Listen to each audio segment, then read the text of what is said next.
Live from the studios of 7 Melbourne, Peter Mitchell with 7 News.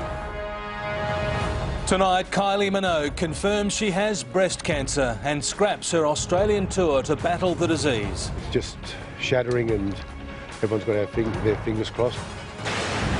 Fears of a commuter backlash over proposed taxi fare increases. And the husband of murder victim Jane Thurgood Dove now locked in a bitter building dispute.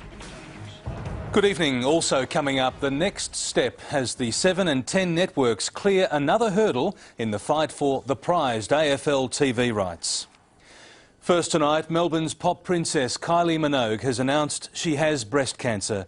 In a shock move late today, promoters confirmed the performer's health problems, saying her Australian showgirl tour was now on hold to give her time to fight the disease. Rebecca Madden has the story. In less than a fortnight, the pop princess turns 37, but Kylie Minogue has been dealt a devastating blow. Her promoter and friend confirming she's been diagnosed with the early stages of breast cancer. She's a pretty fit girl, she's a strong-willed girl, and all our thoughts, I'm sure all of Australia's and the world's thoughts are going to be with her. It's very unfortunate it's on the eve of a tour, but when it comes to issues like this, really business and touring are irrelevant. Kylie is one of Australia's sweethearts. She's grown up on our television screens. Her acting career began young, but it was her role as Charlene in Neighbours that skyrocketed her to stardom. An international singing career soon followed. No, nothing's how it used to be, don't second guess it. So too did the awards and even her own fashion label. Absolutely shocked. The last thing I ever thought I would hear.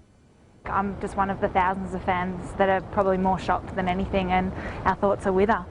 In the past, Kylie's admitted she's always been superstitious. Yeah, I'm superstitious. Yeah? With my cup of tea, with my pot of tea every morning. Yeah.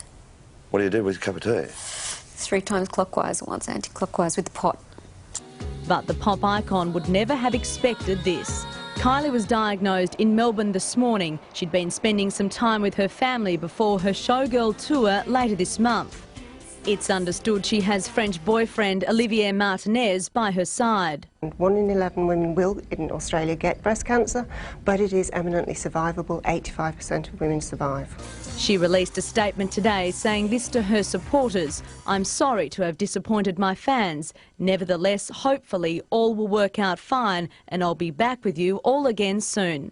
Patrons are being advised to hang on to their concert tickets pending an announcement. Rebecca Madden, 7 News. And there'll be more on Kylie's health battle in Today Tonight, right after the news, and on Sunrise tomorrow morning. Still to come in 7 News, the battle of the sexes. What gives little girls the winning edge over their male counterparts? And the baffling case of the piano-playing mystery man who refuses to talk. A Reservoir teenager charged over a stabbing incident last Saturday night at Flinders Street Station has appeared in the Children's Court. Police allege the 15-year-old girl was abusive towards elderly rail passengers and, when asked to stop, bashed and stabbed a 24-year-old woman. 3 other girls have been released on bail, also charged over the attack. The teenager's been remanded in custody and will face court again in June. An amazing story that leads us into sport next with Sandy Roberts. Thank you, Mitch. Hello, everyone. And coming up, D-Day for Corey McKernan as the Roos star learns his fate. And Wipeout, another jet ski, makes an unscheduled appearance in the world's toughest surf. Hello again. St Kilda has been forced to defend tagger Stephen Baker after the suspension of West Coast's reigning Brownlow medalist Chris Judd. The Eagles are set to formally complain to the AFL about Judd's on-field treatment. And Mitch, just to give you an idea of how big Manchester United is, the current value after that takeover, a lazy $1.92 billion. Unbelievable. Thank you very much on that note, Sandy. We'll cross to the weather next with David Brown.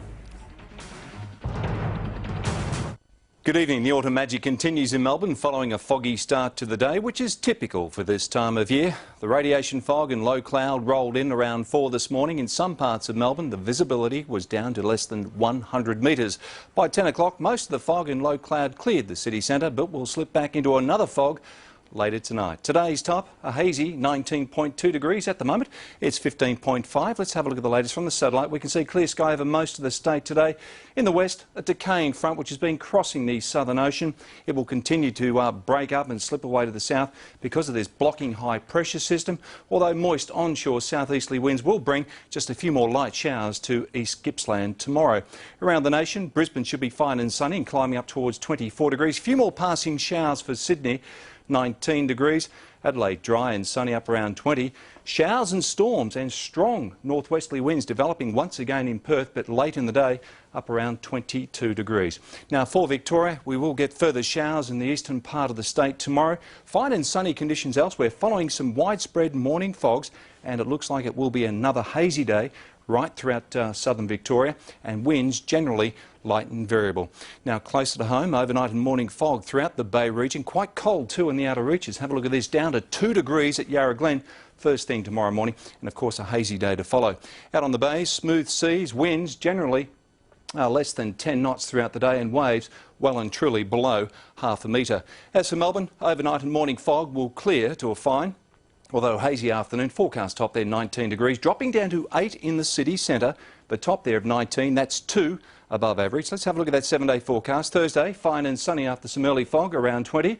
Similar conditions on Friday. A change developing late Saturday. Hopefully some rain to follow through overnight Saturday, and cold and showery conditions through to Tuesday. So that's the latest weather. Foggy start, then a fine top of 19. Peter. It has been an amazing autumn. Thanks very much, David. And that's the way it is this Tuesday, the 17th of May. Thanks for your company. Today Tonight is next with Naomi Robson. For now, from the 7 News team, good night.